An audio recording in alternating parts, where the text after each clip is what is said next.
start pushing live since it is 6 o'clock. You all look beautiful. So do you. Let me log in. Interesting. I don't know why I logged me out. I wish I could put your pictures up near my camera because I'm looking down. Does it look like I'm looking down? Am I looking down? No, you look fine. Okay. Yeah, I think I'll put a cushion under my computer. I have like a stack of books. Yeah, I do too. Yeah. Right, it is loading. I'm gonna look here and see. Now I will warn you, Facebook has shadow banned me before, so if it doesn't work out on the computer, I'll just film on my phone and work equally well, because that's what I've done consistently for the last few. That appears, it looks like I am getting shadow banned again. Oh, really? yeah. Oh yeah, I've been getting shadow banned all the time now. You can tell? How do you tell? Yeah. First of all, it's with people who can't see my content anymore. That's one way. And then anytime I have something that's constitutional related, anything that has something to do with COVID-19, and I'm a known Republican on Facebook, it mysteriously gets blocked unless I do it through a different page. That's not I'm known for being Republican on. Yeah, well, it's interesting because I put it out, before the last one in multiple places. And when afterwards I checked and it was gone. Oh, see? Yeah. And I get banned all the time. Oh, and you saw my group page for the rally also, Alice. It kept getting blocked. Yeah. I did it with a different page that wasn't as well known as Republican. Yeah. So it happens, All right. It is loading. Okay, we are live, ladies. So go ahead and wave to the camera. Hi. All right. My name is Kirsten Mclaughlin. I am a Republican candidate for Congress in District 19 of Florida. Every Wednesday at 6 p.m., I do a live session called COSI, where I bring together people who are working for their community every day trying to get through this COVID-19 pandemic. So COSI stands for Connecting Overcomes Social Isolation. We get COSI. Wonderful. So I have with me today Alice Butler-Short and Renate Ferrante, and I will pass it on to Alice to introduce herself and then Renate. Yes, my name is Alice Butler-Short, and I am the founder and president of Virginia Women for Trump. Founded in 2015, have since been working 24/7 for our wonderful candidate, now our wonderful president, and have raised up organizations in 24 other states. So the grassroots is working hard, and we're going to win the White House again. But in the meantime, we're also dealing with this COVID thing. Awesome. Yeah, and I'll ask a lot more questions to discuss what you're experiencing through this COVID-19 pandemic and your experience with the changes in grassroots as a result. But first, I'll pass it on to Renate. Hi, my name is Renate Ferrante, and I'm the executive director of CCAP, which stands for Collier Community Abstinence Program, where we supply authentic abstinence workbooks to students in the schools as requested by their teachers. And we also supply them to youth groups, church groups, grandparents, parents who want to be able to share the message of authentic abstinence from sexual activity outside of marriage, and also abstinence from drugs and alcohol and other risky behaviors. So that's what we do. Awesome. So you're protecting the children, which is good. Yes. And I'm an RN. Awesome. So you have all that experience. Makes sense. Yes. And your organization is obviously very pro-life as well. So I wanted to go ahead and we'll discuss a little bit later the impact that this virus has on the pro-life community, particularly the fact that Planned Parenthood has been deemed an essential business. So I'll go ahead and kick it off with that, Renata. What are your thoughts on Planned Parenthood being an essential business? Well, one of the things that is very important is prevention of the problem in the first place. And the very best way to prevent untoward effects is through abstinence, authentic abstinence. And that is abstinence from all sexual activity or genital stimulation, so that students know that they can't do everything but, as is shown in the media, social, the television shows, the YouTubes that they see. So we want to have a healthy, wholesome resource available for parents, teachers, youth group leaders, orphanages. And so we're going the positive route. So that's what I think is important. Important is true prevention, something that doesn't have any failure rate. Well, thank you for that work. I appreciate it. And to the point of prevention, I'll pass it on to Alice first, but just so you can mull over, think about what your answer will be. And when it comes to prevention, we've seen an increase in alcohol abuse due to this COVID-19 pandemic with this isolation. So go ahead and think about what is some of the stuff that your organization is doing for that preventative measure. But first I'll ask Alice, how's it going with grassroots? We talked about this a little bit before we went. Well, just to, so I don't forget it, to Renata's point, when you talk about prevention, you have to bring it back to our schools. You have to bring it back to parental rights, because our children, my grandchildren, little kids are being exposed to stuff now that we didn't even dream of, and even some of it is a surprise today, and they're being taught that. So, and they're being taught that that's okay and that's the norm. So this is the huge problem. So the grassroots starts with the school board, and here in Fairfax County it is ridiculous. We don't have one Republican on the Fairfax County school board anymore, but people are becoming more conscious of the importance of it. So hopefully next time the elections come around, we may be able to do something positive. The other thing with the COVID, everyone is doing webinar and virtual meetings, and it's all a little ridiculous, if you want my opinion. I think that we have been at home now since March 16, I think it was. So that is 5 weeks, nearly 6 weeks. And so my thought is enough is enough. And I am not at all cold or hardened toward the victims of the virus. I think it's awful. I think it's absolutely the worst thing that could have happened. And we're caught in this dilemma. We're caught between our compassion for those people and watching our country be destroyed, our economy being destroyed. So somehow we have to get our message together so it's not misunderstood. And that's what I'm attempting to do, on Facebook with my group and other groups.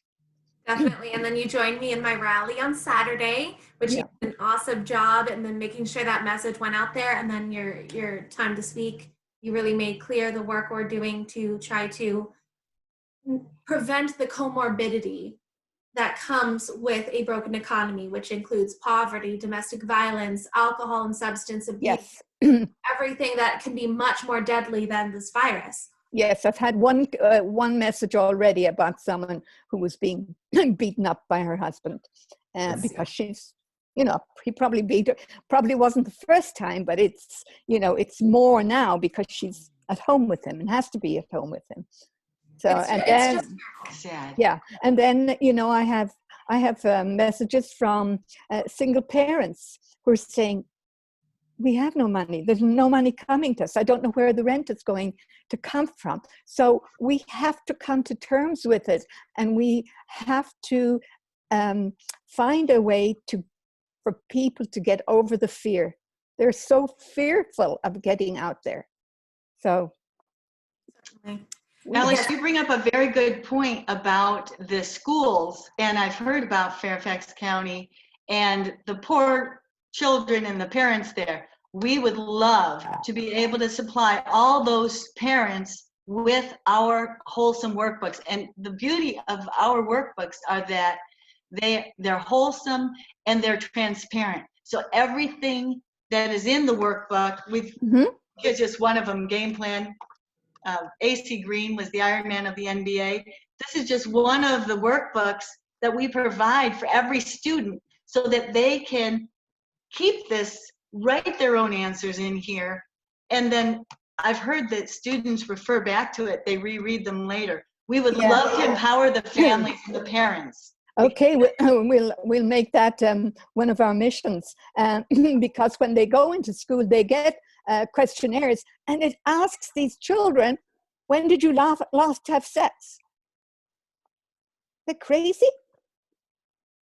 It's actually sexualizing the children. Yes. It's actually grooming them for abuse. Yeah. For abuse. And so we have a very positive program. It's in line with natural law. And it has a parent section after every chapter, either a parent link or a parent talking it over page. We believe the parents are the primary educators of their children, no matter where they're schooled. And we've given these to parents, and actually we've supplied them to teachers who want them for their students. And then after every chapter, they can send it home so that the children are hearing it from the teachers and the parents. And then they've got that safety net around them so that they cannot be duped later on by saying that condoms are safe and protection. You know, if you look at a condom black warning label, let's see, page 34. It does not have the word safe, nor does it have the word protection on it. What kind of items have black warning labels? I don't think the children in Fairfax County are being taught this. No, they're not. But the word safe and protection are not there, but the word risk is. But how do you get from HPV? How do you get them into the hands of teachers?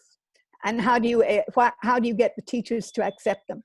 Well, in Florida, the state statute 1003.46 states that if a school teaches about human sexuality or AIDS prevention, a school shall teach abstinence from sexual activity outside of marriage as the expected standard for all school-age students, while teaching the benefits of monogamous heterosexual marriage. Okay, then we have to. There is also another Florida statute 1003.42 that talks about the necessity of teaching comprehensive health education. That is not comprehensive sex education. It's comprehensive health education, which some people on the other side obfuscate and make it sound as if it's comprehensive sexualization that they need. So I'll have to find out if we have the same statutes here in Fairfax County. Definitely, but Alice, I do want to let you know that the way Renate and I met actually was through Mother Francis de Sales Auxiliary for the Homeless. I was the program director. I've been with that organization for 5 years, and my duty was so it's a two-part organization, one which is service to the homeless community, raising money and donating that to our several homeless shelters in Collier County. But then the second prong is the graduation program, if you will, of young ladies. And I would have at any given time about 40 plus young ladies, which Renate's daughter was one of them at a time. And our goal was, it's a growing and a developing program where young ladies focus on dignity, charity, service to the community. And one of our peers was Purity. in which some young women may not follow the purity element, but when it comes to being pro-life and ensuring that we are maintaining the sanctity of life and like preventing further abortions, because it's not just that we need to outlaw abortion, but we also need to prevent it, and we have so many opportunities for preventative measures before becoming pregnant, that an abortion can never be necessary. So that said, one of the things that we always focused on was education for the young ladies, to make them truly aware of their actions, of, you know, every decision they make could have a consequence. And so when you value that sanctity of life, it makes it so much easier to make your decisions. Sure. And Renata, I think you would agree with that? Yes, and it's not just the physical, but it is the emotional, the mental, intellectual, social, and financial aspects of getting involved. So all those things, the emotional consequences are huge for getting involved in these risky behaviors, and they seem to be linked: alcohol, drugs, and sex outside of marriage. So that leads me, then we'll circle back to that alcohol and substance question that I asked earlier, and I'll rephrase it since we are live. My question was, we have seen an increase due to the COVID-19 virus of substance abuse and alcohol abuse, and what CCAP focuses on is preventative measures of alcohol use and substance abuse with children. So I'll also pass it on to Alice to see how it goes on in Fairfax County, but we'll start with Renata and what actions are being taken and how is it working with this virus pandemic. Well, these workbooks, here's just one example of Tom. Tom avoided drugs, alcohol at a party, but then he rode home, and I don't know if that's coming through backwards or not, but he rode home with friends who had been drinking, and then now he lives his life in a wheelchair. Now, these are all true stories in these workbooks, and the students can learn vicariously from other people who made healthy decisions, and then people who didn't, who tell their story. So that's the education that we give. We actually give true life stories so that the kids can learn vicariously. Awesome. Well, that's great, because more often than not, children learn by examples. I'll use my teaching certificate card here. I taught first grade and fourth grade at one point in my life. So I know with children, it's experiential learning and it's example learning more often than not. So I would definitely agree with you on that. And Alice, what is it looking like? What are the changes you have seen in Virginia of, the impact of the pandemic? You can talk in general terms. It doesn't have to be specifically towards Renata. The biggest impact that I see everywhere is fear. And, I say to people, especially people who are Christians, how are you allowing fear to overtake you if you believe what we're taught in the scriptures? And this is as I said before, this is the battle that we have, to somehow get into their psyche and make them understand, I'm okay, I can go out. Because, if people don't go out, their immunity doesn't get stronger by being cooped inside a house. So you have to go out. And hopefully that more people will get the virus, I think, once we open up. And that, again, will be a great, the media will love that. But we have to start acting normally and, living normally. That's about the worst thing that I see. People are even inflicting things on themselves that they don't have to. Here in Virginia, I don't think there's any law right now that you're supposed to wear a mask. I never will. That's just me. But we have that freedom. We have that right. But people are really petrified. that's the big story that's coming out of this. Right. And we talked briefly about Justin Amash jumping into the presidential election. So what is the impact on the elections in Virginia? That's always a big state when it comes to the determination of the presidential election. So, well, as you know, Virginia went blue, and we're just going to work very, very hard to see if we can turn it around this time. I don't think that nationally it's going to make a difference at all. Who is he? He's nobody. Nobody in their right mind would even consider him.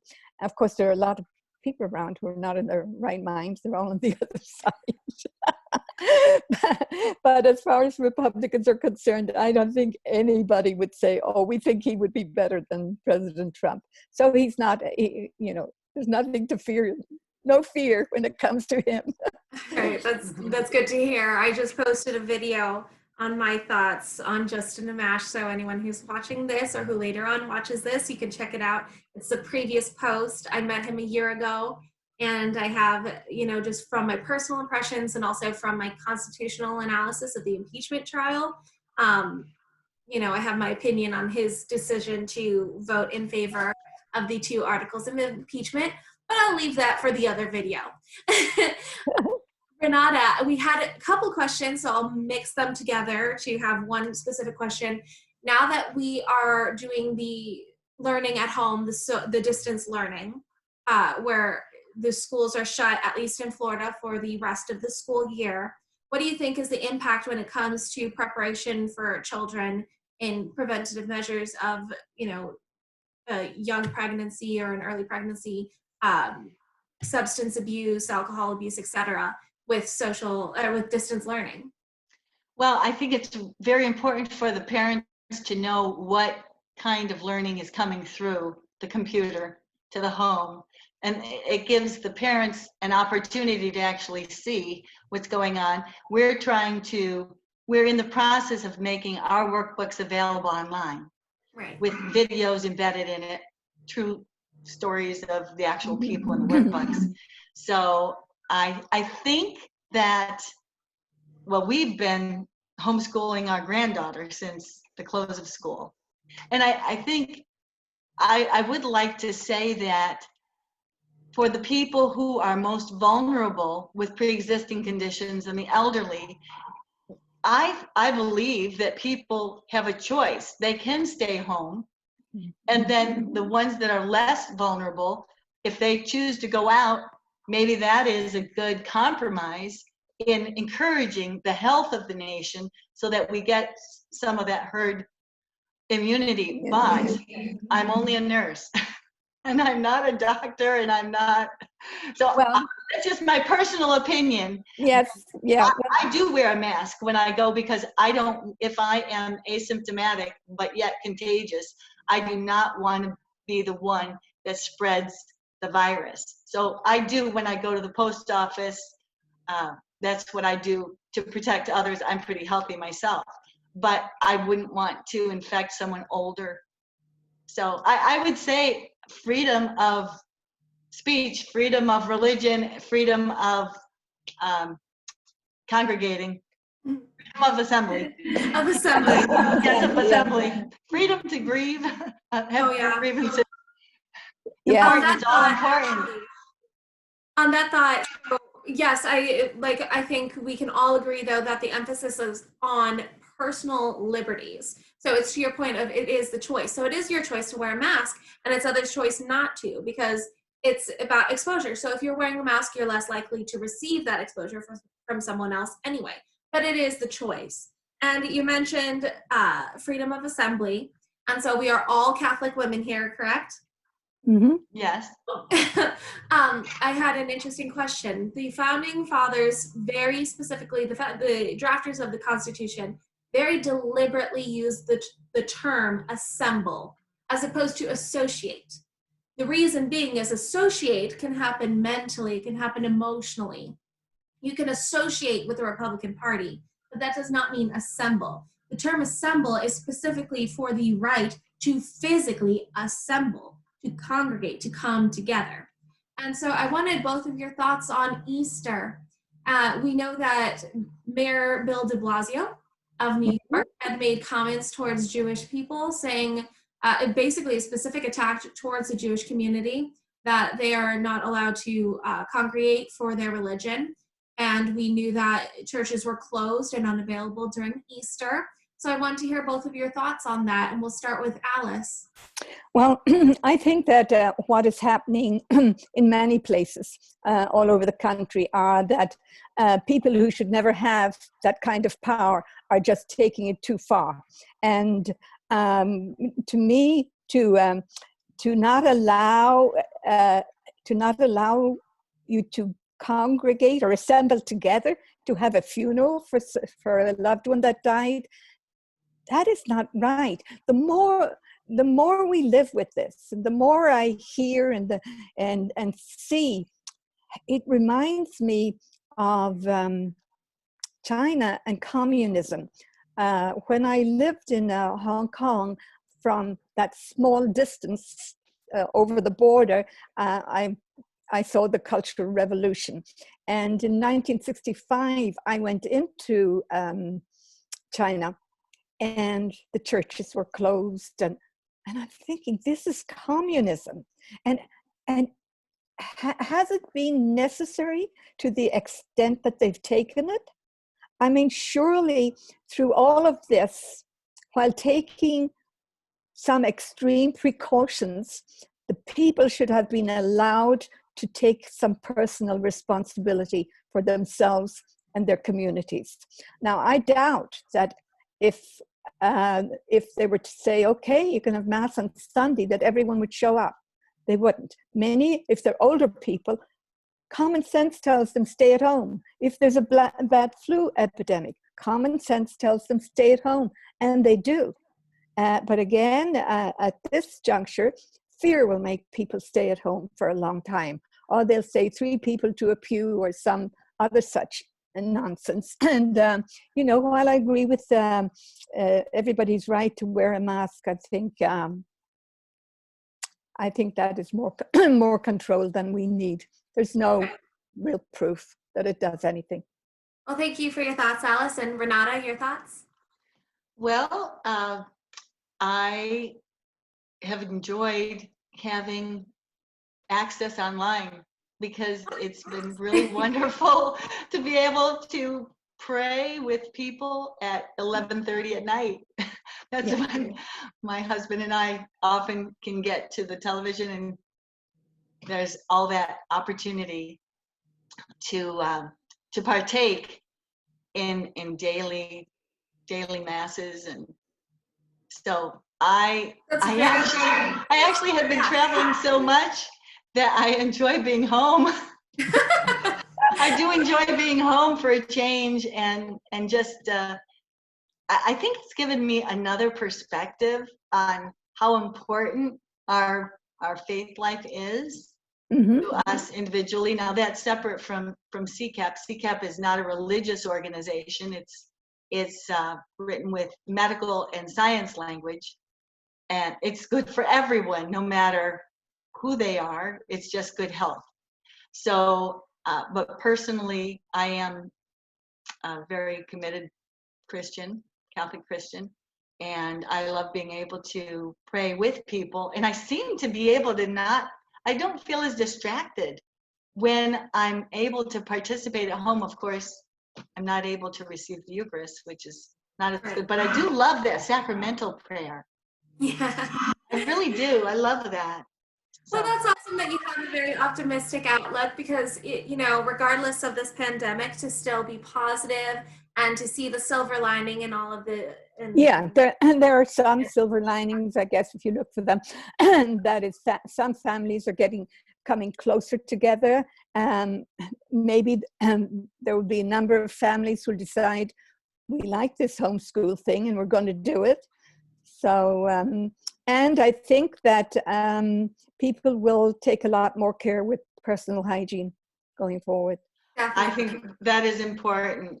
And I think it makes a difference if you're living alone or if you're living with family, because that you can have that closeness, you can have that extra opportunity that you're going to be there at breakfast, lunch, dinner, all the time, and be able to be involved in your children's lives. So it's much harder for someone living alone. I'm positive of that. Absolutely.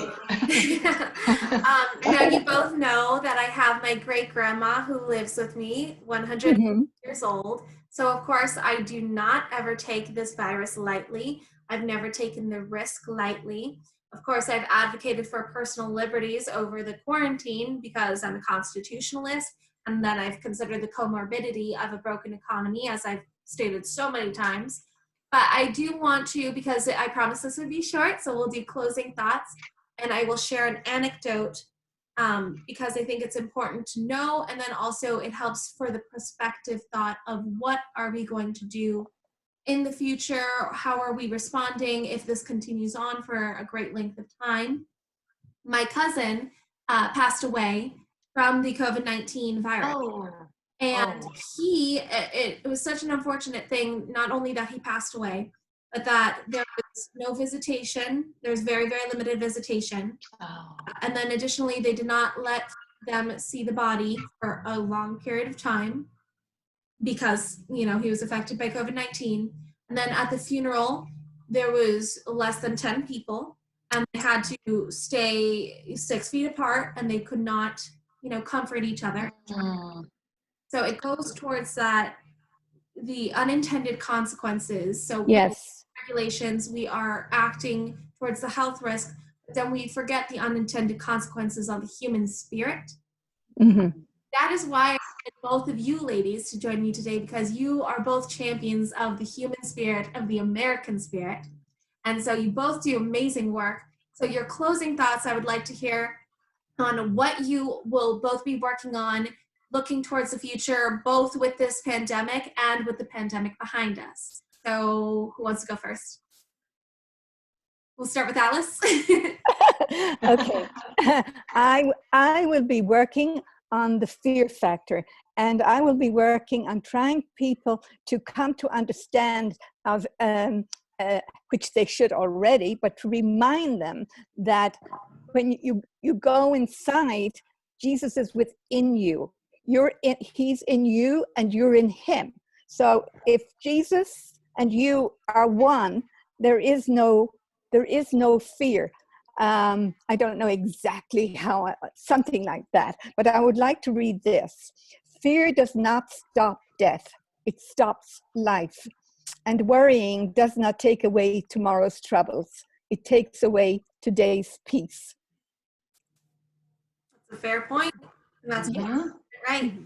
And then it's my favorite quote, which is, my freedoms don't end where fear begins. And that's something to remember as well. Absolutely. Yes, yes. And I will be working on helping to make it known that we have resources for parents, for their children, anywhere that they want. In fact, we have supplied workbooks in Ethiopia, and they've been translated into Amharic, and they're being used in an orphanage over there as a pilot, and also in Uganda. They're planning on doing a pilot there, but in Florida and in Virginia or wherever, if someone wants to contact us at Project CCAP, projectccap.org, or call me, 239-272-5092. I'll be happy to assist you in getting these wonderful workbooks to your kids. Renata, send me some information that I can post on our Facebook and on all of the other groups across the nation. And let me just finish by saying that we are not in competition with anyone. We are totally 100% for President Trump and for helping anyone who's helping President Trump. Awesome. Yeah, collaborative effort is what will conquer this virus. It will conquer any pandemic that we see in the future, because unfortunately, this is not the first pandemic and this won't be the last pandemic. So the American spirit and the collaborative nature of human beings, that we are social creatures, that we support one another, I think that will conquer overall. So thank you both so much, ladies. As I promised, I kept it nice and short. So we'll wave goodbye and then we'll go ahead. Thank you, Christy. Thank you so much. Thank Okay. you. Nice seeing you again, Alice. Yes, yeah, now it all comes back. You're so familiar. Oh, you need to give me your you need to give me your contact information. Yes. So you Let me got grab yeah. a pen.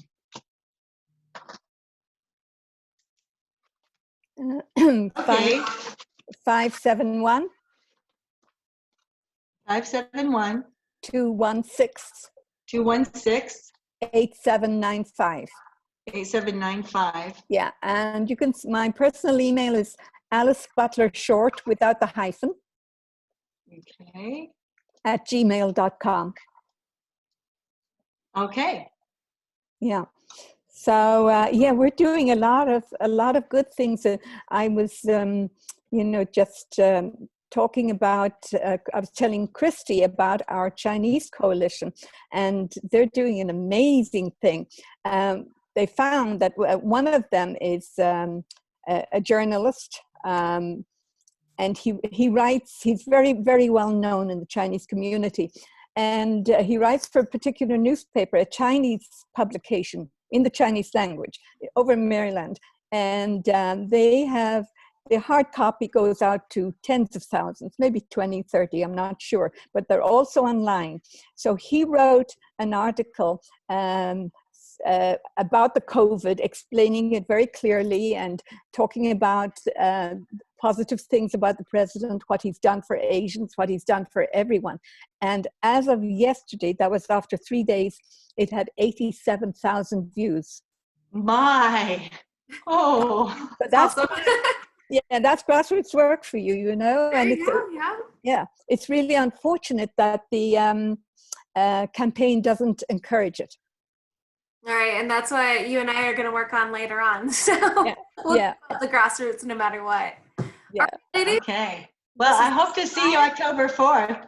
You gotta be there. Wear your hat. wear a Tea Party hat, just like the March Yes. teams.